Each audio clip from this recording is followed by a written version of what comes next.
here we go. Okay. All right, so can you hear me okay?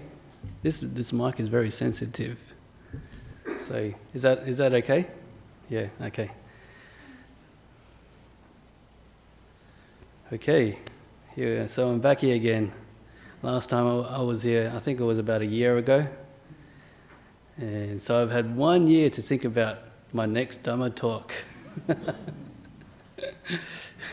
anyways, just to reiterate where I'm from and who ordained me and things like that. I was ordained many years ago as a young man at the age of 25 as a fully ordained monk, which is Jayako just became a monk a couple of weeks ago. So what you do is you have a couple of years training. You wear white, you become a novice, and then you become a monk. So that happened, I think that's about 14 years ago. And so my training started off with Ajahn, and I stayed with him for about 7 years. And then 7 years I moved off to Sydney to stay with Ajahn Kemavaro in Wiseman's Ferry, Wat Buddhadhamma. And then I moved back and then I think from time to time I came back to Perth for the Rains retreat. And then after the 5 years I decided to move back to Perth for good. And yeah, so things that, so as a monk, your life evolves and things change and your brain starts to think differently. So for the first, you could say, 13 years of my life, I was just living as any other monk in a monastery who's been trained by Ajahn Brahm. So when you're living in a monastery, you have like the teacher, and he teaches you, and you're just one of the other monks, just trying to live life as a monk, keeping the rules, meditating as much as possible, making merit, living with each other in harmony. So I was doing that for about, I think, 13 years, and then I was like getting a little bit bored. I was getting a little bit bored with it, so I decided to go and help out the temple in Kelmscott, Dhanayanaram, which is a monastery and which was started by the Cambodian people and which is a part of the CBSWA. So I got to the point of my monastic life where I felt that I needed to go and serve more the lay people, because for the first many years of my life, all I did was just serve the monastery, and that's all you basically did. In the monastery, you wake up in the morning, you have to do work, and you do your work, and then in the afternoons you just go back to your rooms, you study, you meditate, you waste time. And that's what the life of a monk is for a very long time. And yeah, like I said, it got to a point where I had to make a little bit of a change, and I thought just giving myself more to the people who actually supported me was going to be a change which was going to be better for my monastic practice. And as monks, we're just sitting up here. All we're doing is giving advice to people. Yeah, that's all it is. Just advice. And a lot of people, they just want to know how to be just a little bit happier. And we give advice through the Buddhist teachings. I think Nito was here last week, and he talked about the sevenfold path. And I don't know who was here the week before. Ajahn Brahm. And you know what Ajahn Brahm's about? A lot of jokes, a lot of stories. And for me, I've been doing a little bit of teaching, but most of it's been on meditation, because we have a class every Monday night. So I haven't actually practiced in giving Dhamma talks. But, like I said before, all we're doing is basically giving you advice. And people want to live a life. I see a lot of people, and people want to live a life which they have like a sense of more happiness, really. Yeah, that's all we're really after coming here. And we've searched the material world for happiness, academics, and things like that. And have we really found it? And then maybe not, maybe you have. So you come here and you ask the monks, how can we become a little bit more happier in life? And just learning over the years, a lot of our happiness comes from ourselves. And that's the main thing that's been playing on my mind for the last couple of months, when people would come up to me and talk to me about the Dhamma and about practice, and I'll always tell them that your happiness is your own creation,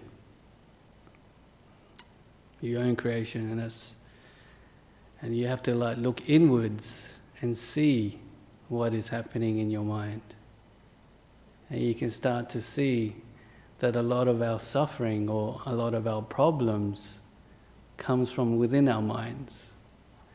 And a good example is when we don't like somebody. They may say something to us which makes us upset, and we just carry that around with us, and that thought or that idea that they've triggered in our minds. They only said it once, but we carry it in our minds, and we actually make like a bigger story out of it. And then we start to find fault with that person, and then the dislike towards that person just gets stronger and stronger. And then after a while you start to realize, when you look at it carefully, the suffering is not actually coming from that person and what that person said. Because of what that person said, they said that a long, long time ago. And they probably didn't even mean it to hurt you, but because the storyline that you made up in your mind has created that negativity, that's why you dislike that person. So you can start to see that these problems and negativity, they start from within our minds. Yeah? We create our problems. And once you start to realize that, I think you can start to learn how to let go of it, and to understand, the teachings of impermanence. Things never last. This ill feeling that we may have, this negativity that we have to this person or a situation, it doesn't last. One day, we will be free of that negativity. And once that negativity disappears, what is left in your mind? And usually, life as human beings, we're unhappy, we're happy. We're unhappy, we're happy. So when the negativity disappears, we're happy again. Yeah? And why are we happy? Is because of the absence of the thoughts of negativity. And so we start to learn. That's another important thing, with this path of Buddhism and self-development, is that we have to learn ourselves from our own experience, and from those experiences we can make the right adjustments to create a happier life for ourselves. So yeah, you get to the point where life starts to become a lot easier to live. Honestly, You can live a life where,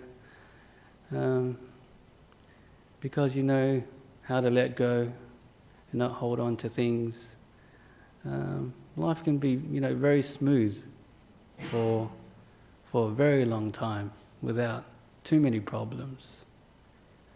And that just comes from just being able to look within, and just to see that the main problems that we have in our lives is because we create those problems ourselves. And that's very hard to, it's easy to talk about, but when it comes to like practicing it, it's a whole completely different story. And it's sort of, we try to, as human beings, we try to create more happiness in our lives. And one of the things that we can sort of do is to be more like generous and more giving when it comes to treating one another as human beings. And this idea of making good karma is also something which, as people, we can start to think about. And I remember many years ago when I was just hanging out here outside the building, and one of the lay supporters who have been helping out the monks for many years, he said something that I would remember for a very long time. And he said, what did he say? He said that, I believe that making good karma brings happiness to my life. And, when he said that, because, he said it, but I also knew him as a person. And he's been serving the monks for many years. And when you look at him, at his body language, the way he talks, you can see that he's a very nice man and that he's quite a happy man. And when he said something like, making good karma does bring happiness gave me happiness to my life, I believed him, because he was like, you could actually see it in him, and he was like, the proof is like in the pudding. So,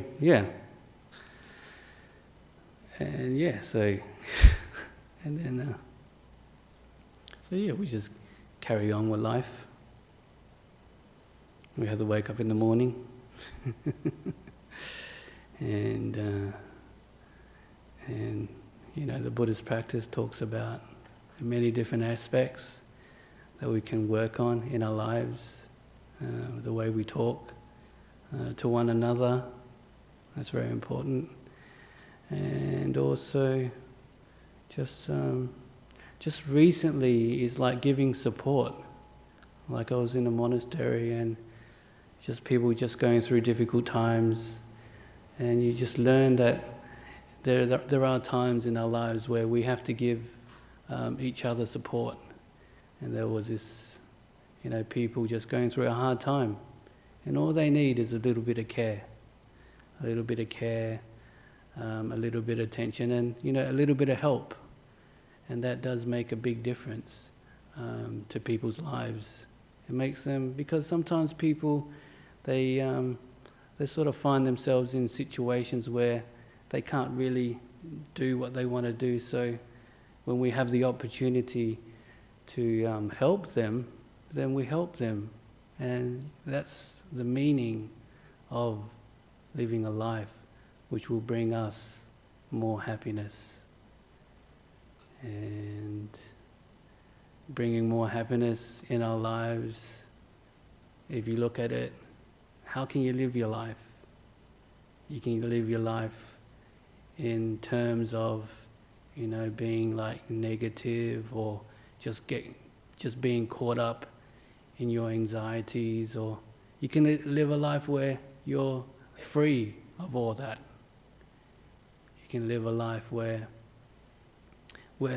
happiness really means that you live a life as a person who doesn't really think too much.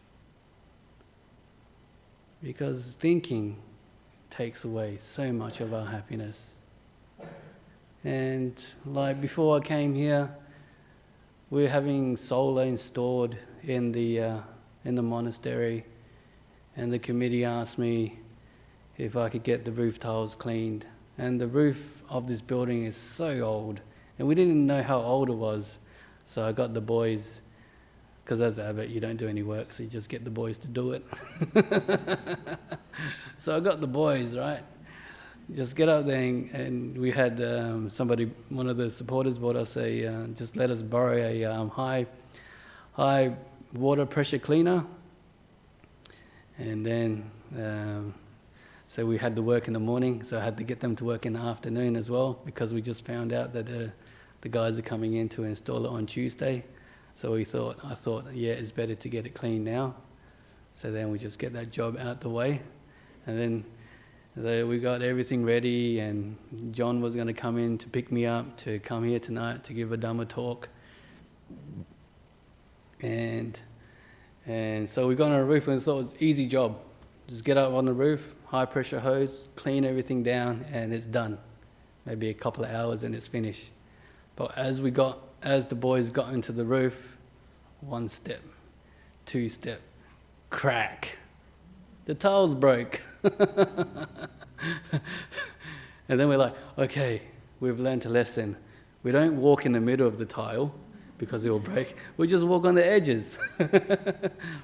So they start walking on the edges, but then when you're on a roof, it's on an angle, you know?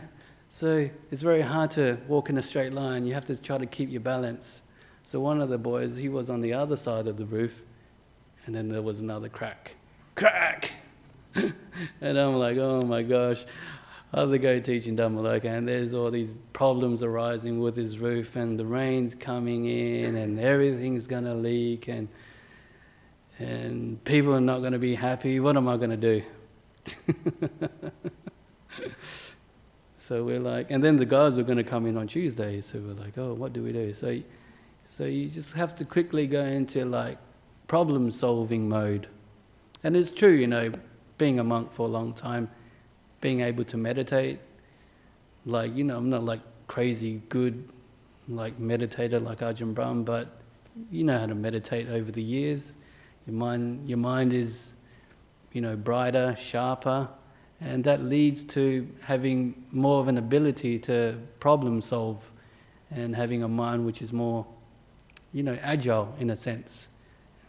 So meditation does help in that way. So we quickly solve the problem. And then, yeah, we solve the problem. So solar guys are not going to come in until we are ready. So the next couple of days, they've got to find some old roof tiles to replace the broken ones, and then we'll just take it easy and do things steadily and get the roof ready instead of trying to rush things. And that got done, and then coming here, and then, you know, it's like some people, they can worry about that, right? They can think, oh, the roof, the tiles are cracked, oh, it could rain, and oh, I'm thinking so much my hair's falling out. Oh, my hairs are turning white because I'm overthinking. Hey, you know, what does this thinking do for you? Does it make you any more happier? No, it doesn't. So what do? You just use the, what is it? We're in Australia, right? WA, she'll be right. If it rains and it pours and the whole ceiling falls down, no, it doesn't matter, we have insurance. That will fix the problem. But no. So what we did was we just patched it up, everything's okay, and then you just forget about it. You just come here, living in the moment, and that's how we live life as a monk, just living in the moment. If we weren't able to do that, then we'll just end up, you know, taking away a lot of our happiness. And Ajahn Brahm, prime example, People go, oh, he's so happy, Ajahn Brahm, so jolly. And he's got so many things to do, right? And if he wasn't able to let go and live in the moment, all that energy and all that happiness will be just zapped away. And, when it just continue to talk about happiness is this like higher states of energy within the mind. And just going on the same line of thought is, the more you think, the more energy you use up in your mind. And the less you think, the more energy you have in your mind. That's why when you think about these, you don't need to talk about the really deep states of meditation, but just peaceful, calm meditations. Your mind is fairly still. And you can actually start to feel the mind just having more energy and more oomph behind it. And a bright mind is a happy mind. And this is one of the ways we can create it, is by just having an ability to, this word has been used a lot, but to let go. To, really let go and not allowing other people to take away our happiness. Even as monks, we get criticized. We sit up here and we give a talk. Oh, it's a bad talk. Oh, am I going to be hurt about it? No, I'm not going to be hurt about it. Why am I going to allow other people's criticisms to take away my happiness? And, that's what it is. One of these things in life, when we think about it, is trying to let go and not allow, Ajahn Brahm says this all the time, which is very true, is not allow anybody to take away your happiness. So you do what you can to protect it, to protect that happiness. And you could say, our happiness can be taken away because our mind moves to the past or moves on to the future. So one way to protect it is to live more mindfully in the moment. And that's the teaching that, comes from the Buddha, is to live mindfully in this moment. And also, another teaching that you could say that comes from the Buddha is this, right effort, putting a certain type of effort into your life. Yeah? Do you wake up and are you the type of person who puts the grumpy type of effort into your life when you wake up in the morning? Or you're the type of person, when you wake up, you put the effort of being motivated, doing something for yourself, doing something good, or you're just putting that effort of just being a more positive person in this world. And that's from the Buddha's teachings, this idea of right effort, like actually adding that happiness to your life. I used to be a chef. Boring. I used to be a chef. I used to know how to cook a mean steak.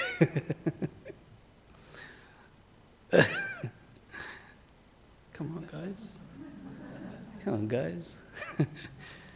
But you sort of like try to use ideas and experiences to teach people about the Dhamma in certain ways, and like cooking a steak, or maybe eggplant.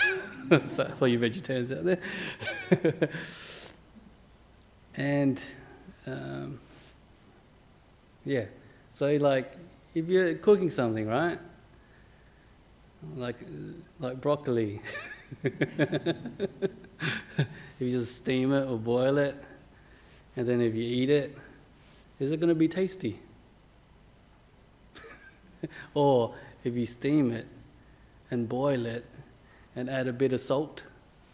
Maybe if you're Sri Lankan, a bit of spice.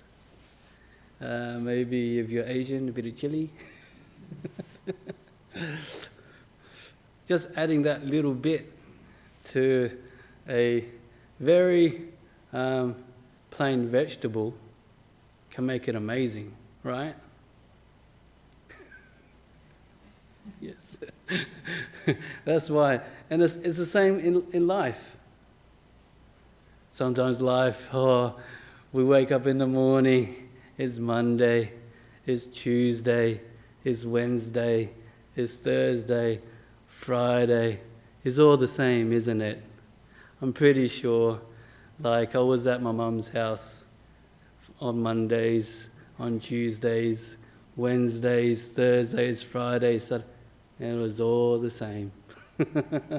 Sometimes as monks, we sort of look out and just wonder what beautiful and wonderful lives you guys have. But I'm pretty sure it's pretty much the same. One day, sort of like, it's sort of, this idea of having days of the week is a big illusion. It's just one day after another, after another, after another. So life can become a little bit plain and a bit ordinary, like a piece of broccoli that hasn't been seasoned properly. Hasn't been seasoned properly. So what do? We just season it. And what does seasoning take? A little bit of effort. Because you need to, like, broccoli, season. So just a little bit of effort. And you just add that into your life. Add a little bit of happiness into your life.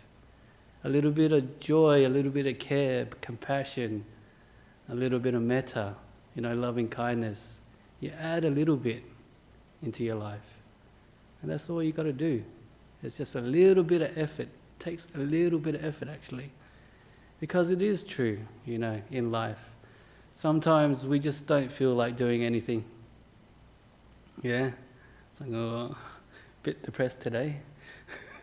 It's like, then it's like, I'm a monk, I gotta be like happy and I gotta be chatty and I gotta, put on a proper face because you're a monk.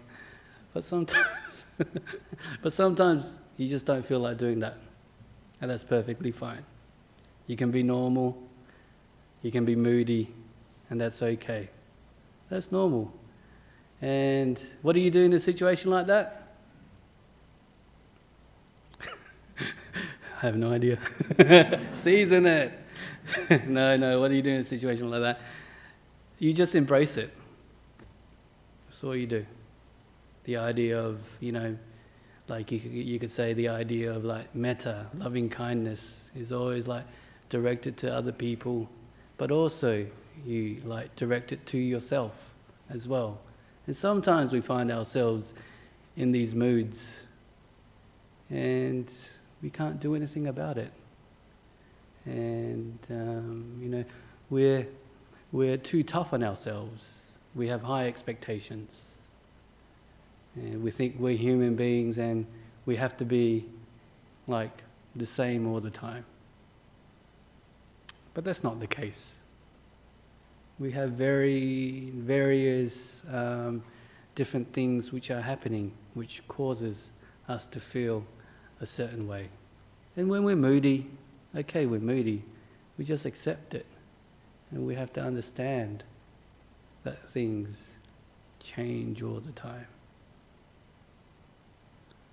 Change. Just having Ajahn always talk about change. Like the idea of, he would say like minare, which is basically things being uncertain. And he just like always talked about that all the time.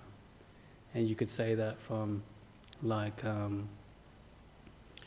the idea, from the Buddhist text is like impermanence. Things don't last forever. And this idea of just understanding that things change. It's like more of like a wisdom practice. It's not more of like, like emotional, loving kindness, adding happiness to your life, but understanding things change is coming from a place where you can like use it to understand this world. And what happens when you start to understand the changeability of the world is that you learn how to adapt to situations very quickly. And being able to adapt makes you more flexible, makes you more easygoing, and makes you more like a person who's easily you can work with. Yeah, just having this ability to understand that change always happens. If you're a person who wants things a certain way, and when things change, you get upset. So it's like having more of a controlling, or more of a set mind. And with that kind of mind, you're gonna only thing that you're gonna get is more suffering, yeah, more difficulties in your life. Yes. So just having that, just like impermanence, things are always changing. It's like just the last couple of days in the monastery, this change and that change and this change and you just go with it. Yeah, one of the monks, he's going off to Queensland, right? Because he's one of the Cambodian elders. He's a monk who passed away. So this Cambodian monk from where I'm staying is going over there to show support. And we were just living our lives, and then this change happened. So what do? You just go with it. And then they booked the flights, and they booked the wrong one. So what do? You can get upset because, but what? Things change. So you just work with it, solve it, and then move on. And then things change, but if you learn how to adapt, things will be okay. And today, interesting enough, I was thinking, because sometimes when you're trying to teach, you sort of like the way I teach. I don't like study or anything like that, right? So, because who likes to study? No, I'm just kidding. There's people out there who love to study. I shouldn't say that.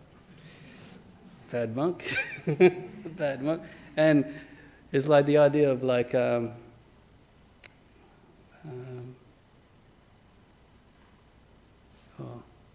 It's like looking at somebody's socks. Funny enough, I was just waiting in line for people to put food in my bowl in the monastery, and I was just looking down. We look down as monks. We don't really. And then I was looking at somebody's socks, and I had this great idea on how to explain Dhamma by just looking at socks. But now I forgot. No, I know it, but I just have to like put it into words. So if you have a look at socks, right? Socks will fit a foot from size 2 to 8, right? 2 to 8, or what's the other size? 8 to 12? Yeah. So a sock. So a sock is okay. Because to be flexible in life, you have to be able to learn how to fit like a sock. That sounds pretty wise, doesn't it? Because any situation could be a size 4, a size 5, a size 6, a size 10. But if you're a sock and you can stretch, you can be movable, you can fit into any situation because you're flexible. so be like a sock. Yeah? I thought that was like kind of cool because because if you had like one sock that only fit one size foot, then there would be a lot of problems in this world. So I think the idea was to be able to like just be flexible and to be able to be flexible, be flexible so you can fit into the situations that life throws at you. Yeah? And there's the ones who are flexible. They're the ones that are more happier. And that's true. The ones who are inflexible, tight and rigid. I don't see them smiling very often. Okay. All right.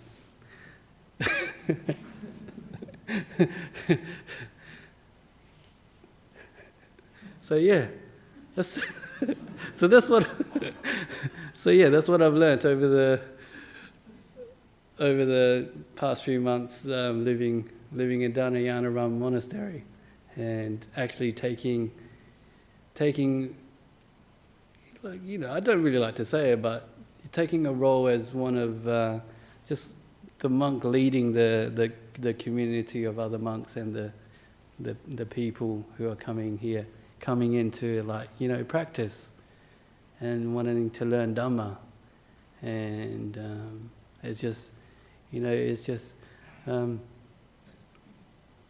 and like, you know, it's like we have a small community at the moment. There's myself, Janarato, Sukakamo, Rob, who is becoming a monk, and Jan, who's German, and he's staying with us until October. And just living together, we see each other every day. And yeah, you see each other every day. I didn't even crack a joke and you laughed. So we see each other every day, and we have to learn how to live with each other. And a lot of, like, you could say the success of living in a small community, you can contribute that to the Buddhist teachings of very basic, just like being kind, living in harmony, not controlling one another, and also having an understanding. I think that's one of the important things, is having an understanding what you're, you know, trying to create in a place. And if I had the wrong understanding, I would treat people, I think, incorrectly. But I understand, you know, this place is a place for practice. It's a monastery. So that's how you set up a place, and that's how you treat people. So in a place like that, you have to learn how to give people, you know, give them their time to work on their own minds and to practice. But at the same time, because we are living in a place where we don't own it, and people are very generous when it comes to, like, looking after us. So we have to, in a sense, develop a sense of responsibility when we're living in a place. So with that sense of being a responsible monk, then the way we give back to the community like that is to look after it the best we can. And also look after the people that come and feed us every day the best we can. And also, importantly, is to look after each other, you know, the best we can. And yeah, you know, what you got to do is just, like, give people space, don't be critical, don't be controlling, and that creates a very, very nice, like, environment for people to live in. And obviously, most of you have families, relationships, and things like that. If you can just take that idea of just, like, giving people space, not being controlling, allowing people to be, and understand, the situation that you're in, then you'll be able to create, something good. And you should come visit us. Now it's time to promote the place, eh? You should come visit us. I always tell people, right, after I give the blessing, the restaurant is open. It's all you can eat. So you want to come along and check it out? And it's, nice place. Nice place, yes, very nice place. And I think last year, another reason why I'm there is also to help develop another project, which has been started by the BSWA, and we sort of like kept it under the radar, because that's how I like to do things, under the radar. I always like this saying from Ajahn Chah: if you make good soup, make sure you season it. No, that's what I said. If you make good soup, people will come. So that's the motto that I'm living by. So I'm just doing things quietly, and we're just working over on Stocker Road. It's you got Stocker Road here, and you got Scott Road here. Stocker Road is like 26 acres, bush, very nice. It's beautiful, and so the BSWA purchased it, I think last year, and we've been working on it to trying to get council approval for this and that, so that we can start renovating the stables. And the main reason why Ajahn Brahm did that was because you all understand that Bodhinyana Monastery is becoming too full. Becoming too full. And Ajahn Brahm's stomach is also becoming too full. And and my stomach is also becoming too full. So he said, it's like the timing was right, so he bought the property. And his idea was to work together with the CBSWA, because their intentions was to establish a monastery on their side. And Ajahn Brahm's intention is to just build accommodation for monks to stay in. And then we're trying to, work together as one. And that's what I'm trying to do. And we haven't been working that hard over the past 7 months on this project, because a lot of it is like a lot of paperwork, and there's a lot of waiting. But it looks promising because a lot of things are getting approved. We're going to get the water connected, because there's no water on the property, and electricity needs to be fixed. And it looks like we are going to get the 90% we're going to get the building approval for the renovations. So things are looking very promising. And then hopefully we can have, a place where people can go and learn about the Dhamma, and go to a different place and just to experience what the place, feels like. Because, wherever you go, whichever monastery you go to, there's a different feeling to the place. You go to Dhammasara, even though Dhammasara is a place, a monastery. Ajahn Brahm's the teacher, but it's not the same. It's different. When you go to Bodhinyana, it's different as well. When you go to 56 Scott Road, it's definitely different. It's definitely different, yes. And we're just monks, just trying to live simply, and just taking things one day at a time. And that's a nice teaching as well, taking things one day at a time, and not looking too far into the future, because the truth is we don't really know what is going to happen. And sometimes we think too far in the future, it just takes away from like, I like to like let people know that the more that you can live in the present, the more you can enjoy what life has to offer. Yeah, what life has to offer. And I was actually telling somebody, and I actually forgot, but I'll remember.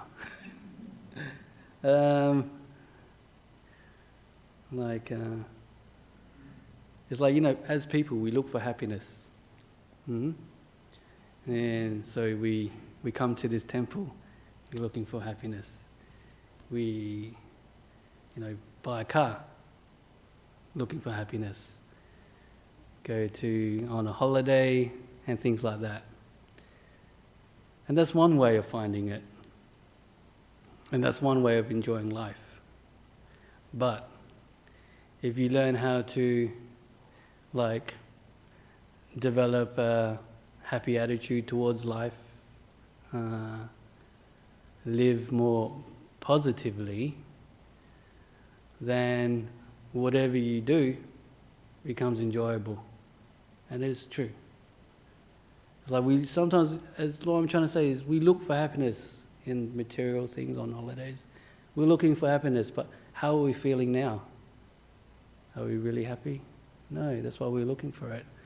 But if we have an attitude of happiness, or just living life happily, then whatever we do, we can find some sort of enjoyment and happiness in it. It's sort of just like the simple things in life can bring you happiness. Just being alive, being alive is a happy thing. If you just know how to feel it, just know how to be, and just learning how to develop it is a very important thing. So when you look at developing the mind in meditation, you could sort of say that you're using those same skills to develop happiness in the world. And the one thing you learn about meditation and the mind is negativity in general, that zaps a lot of happiness. And a lack of negativity, that brings you just so much freedom in life, like a real sense of freedom, like a mind which is, clear, a mind that doesn't worry. And sometimes, it's not being irresponsible or not being serious about life, but it's just knowing when to exercise the mind, or when to just allow the mind to be just clear and receptive and living in the moment. Those are, skillful things that we can develop as human beings. Because yes, I understand, in life we have to use our minds, we have to work, we have to do this, we have to do that. But there is a time where we can just stop that and just be with life, be in the moment, be clear, and just having this, and just having a clearer mind, a more energetic mind, which brings not a little, but a lot. And remember, be like a sock. Be flexible, size 2 to 8. And just learn how to fit into life in whatever situation you're in. And a sock doesn't discriminate. He goes on Asian feet, yellow feet, white feet, everything feet, accepts everything, yeah? Okay, done.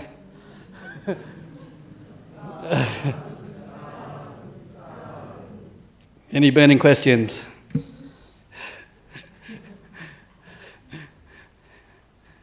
Oh, I have to. Any questions from the floor? Do we go on the iPad first? Any questions from the floor? Oh, we have a Monday meditation class. It's in Kelmscott, 7 to 8. And I've also been starting to do like half-day meditation retreats on Saturdays as well. So you can see that on the internet, on the BSWA website.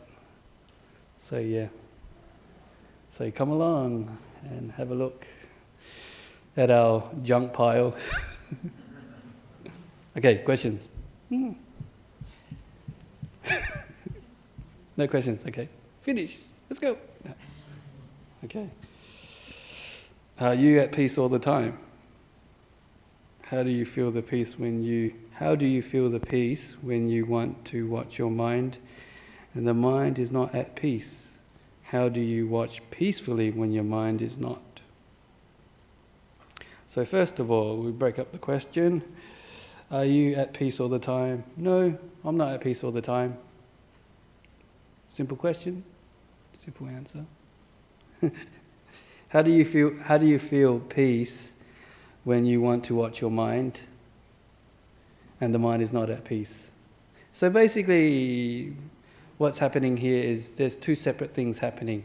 There is whatever's happening in your mind and how you watch it. It's like the driver and the scenery the driver sees. So it's how you're driving that car. Are you driving it aggressively? Are you driving it peacefully? So this is what I mean when I say when you're doing things peacefully and calmly. It's how you're driving the situation.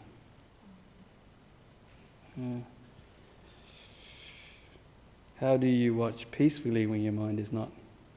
That's pretty much the same answer. Yeah. And then what happens is it is true, you know, Ajahn says that you make peace, you be kind, you be gentle, and what you're actually doing is you're putting the causes into your mind. Yeah. It's like you're peaceful, you know, you're being calm, you're being gentle, right? You know how that feels. But the mind can be all over the place, but you have that right attitude. And what I tell people is when that mind is all over the place, when it disappears, what do you have left? You have peace, you have kindness, you have gentleness. Why? It's because that's the attitude that you're bringing in to the meditation practice or into life. That's the way you've been driving. Okay. When I dislike a person and they trigger anger in me, I usually find a way to avoid them or get some distance. Do you think this is a fair approach? I think everybody got their own way to deal with people who triggers anger in them. People are on different levels. If you have a person who's like highly attained spiritually, then they'll just let it go. It doesn't bother them. But if you're a person, everyday like me, everyday person, then you know these things really have an impact on you. So sometimes I think it's always good to just step away from that situation and just allow your mind to calm down. But the one thing, I think the one trap that people fall into is they hold a grudge and they start to dislike that person forever. So I think that's one of the problems when you fall into this kind of situation is that you start to hate that person. You don't want to talk to them, you don't want to look at them, you don't want to even give them a chance. So I think as a Buddhist, you know, we're trying to be compassionate, we're trying to be wise, we're trying to be kind. We give people a chance. So when everything's calmed down, when this, you know, the drama's over, just talk to that person again. See if you can have a normal conversation. Because sometimes when they said something to make you angry, they probably didn't mean it, or maybe it's the way they speak. But you can sort of tell how a person feels about you when you talk to them again. And if they're holding a grudge or things aren't right, then you know it's okay to step back. Because monks. It's a great example. Monks, we run away from everything. We run away from the world. We're living in a monastery because we have our reasons. And you too can run away from the people that really hurt you, yeah? And just live your own life. Okay. Question from France. Ajahn Brahm teaches that happiness depends on how much suffering you had before it ceases. Does it mean that you can't have happiness unless you suffer? And that the more you suffer, the happier you will be when the suffering has ceased. Okay, Ajahn Brahm teaches that happiness depends on how much suffering you had. I think, to notice happiness and suffering, you have to sort of notice what suffering is in order to understand what happiness is. And does it mean that you can't have happiness unless you suffer? You can't escape both, to be honest. In this life, we have a bit of both. We have suffering, we have happiness. Some people suffer more, some people are more happier than others. But this path of like development and practice is to develop a life which is more wholesome, brings more happiness, brings more, more joy, and those wonderful, beautiful things that you hear about. And the more you do that, the less suffering that you have. And I think Ajahn Brahm once said that you can live life and be happy 90% of the time. So life is not all about equal amounts of suffering and equal amounts of happiness. And it is true when you look at the world. There are people out there who are more happier than others, and there's other people who suffer more than others. And that's just the way life is. But as a Buddhist or people who want to learn, we just develop our minds and just work towards more like positivity and things like that. Okay. Any more questions? No? Oh. Eddie. Okay. Sorry. No, not too near, okay? Yeah. Ajahn Santutthi. Yes. Thanks for the really, really, really wonderful deep talk. Oh, yeah. Are you sure? Yes. Are you sure? You have sort of, in your short talk, you have covered, I would say the heart of the Buddha's teaching, in a simplified way, Okay, yeah. Yes. What came to my mind was, in religions, the kingdom of heaven lies within, the things in. And the Buddha has given us so much tools, and how to look inside us, to make ourselves happy, ending of suffering. Yes. Yeah. And then, you've in your talk, you so much emphasize on it, I think. And I was also thinking of the world scene, the world scene. It's so we are living now in such a, how do I say, frightening, chaotic situation, Yeah. whereby countries, in order to make yourself great, you have to pull people down. You do, all it. Yes. Yeah. Yes. So if they can sort of look down a little bit inwards, okay. Yes. Yeah. And then to make how do I say the world situation much better. Yes. Thank you, Eddie, for your comments. Finito? Okay, finish.